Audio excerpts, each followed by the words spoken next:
Today, let's learn a little bit more. CPAP, which stands for Continuous Positive Airway Pressure, is something that we use as a gold standard to treat obstructive sleep apnea.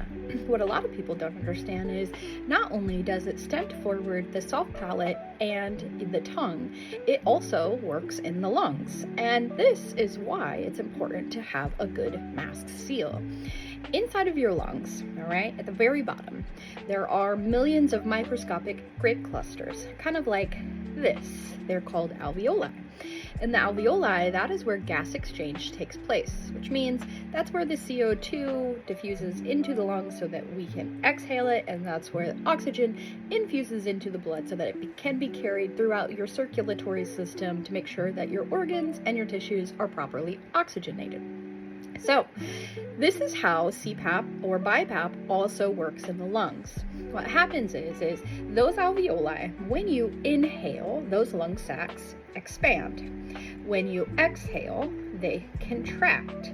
So what CPAP or BiPAP does is, with a closed circuit, that's why mask leaks are so important to make sure that you are taking care of those. With the closed circuit, what it does is, during that inhale, those lung sacs expand, but during that exhale, it actually keeps some positive airway pressure in those lung sacs. And so as you're breathing, that in and out is nice and easy for your body. It really takes away the work of having to pop those lung sacs open every single time that you're breathing. And that's another reason why it's so important to make sure that you're taking care and treating your OSA.